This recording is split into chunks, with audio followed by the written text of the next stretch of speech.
Hey, roomies. Putting Christianity back in the classroom is on the agenda again. Do you think that Mormons, Jews, Buddhists, Toaists, or even Muslims living in the US should accept religious teachings from the Bible in public schools? What are your thoughts? Drop us a comment. It goes through biblical examples if the left continues to censor the Bible from our history classes. Listen, the left doesn't have to like it. They can be offended by it, but we've got to teach history to our young people to make this country great again. President Trump has a clear mandate. Our kids have to understand what made America great in the first place. And obviously the Bible, the Constitution, the Declaration of Independence are indispensable in understanding the story of America.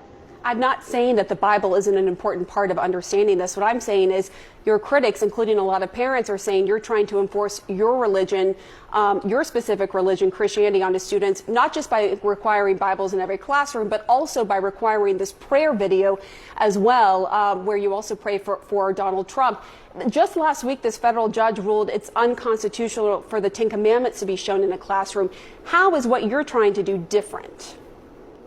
Well, it's a radical federal judge way out of step with the American people and the Constitution. Here's the reality. We have the right to express our religious beliefs. We absolutely do. That doesn't stop at a schoolhouse.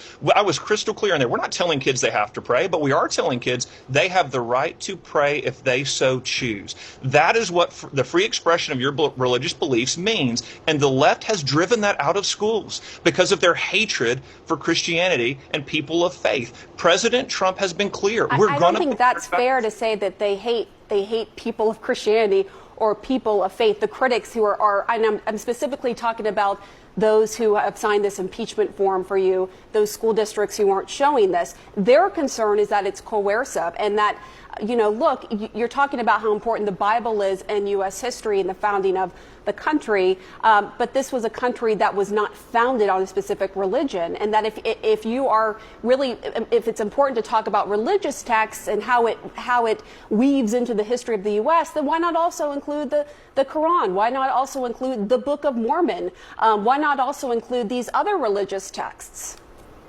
Well, let's talk about this for a second. Everyone who signed that list, everybody suing me, they're the same people that want gender, queer, and flamer in the classroom under the guise of... That's not necessarily true. You are painting everyone with a broad brush. I know the litigants in the case. The ACLU sued me on both. Southern Poverty Law Center. The reality is these people want radical gender pornography in the classroom, but they don't want the Bible. But they would say the Bible has pornography and incest and rape. So what do you say to that? You think the Bible's on the same plane as gender? I'm not saying that. That's not what I'm saying. I mean, that's laughable. The Bible is the most read book in American history, and the left doesn't want our kids to know anything about it. They don't want the kids to understand that it played a huge role in American history. That is academic malpractice. We have to get back to teaching American exceptionalism, American values, where those things came from. That's just history, and the left doesn't have to. You're not answering my question about these other religious texts. If that is your reason, if you were like, I want our students to learn about the founding of this country, and the Bible played a big role in that, then why not include other religious texts that also throughout history played a role, such as I pointed out, the Book of Mormon, such as, the Quran?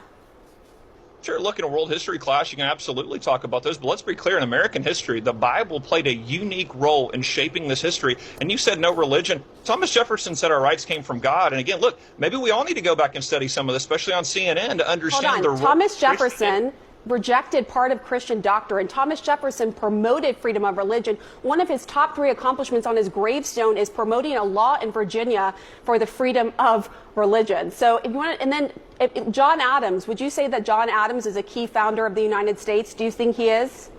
Okay. Absolutely. Talked about John Adams signed a treaty in 1797 saying the government of the United States of America is not in any sense founded on the Christian religion. So, look, I'm not. Listen. We've got to get you in an Oklahoma history class because the next line is. Well, then let's talk about Oklahoma history, because Oklahoma is 48th in the country when it comes to education. It's ranked 48th in the country.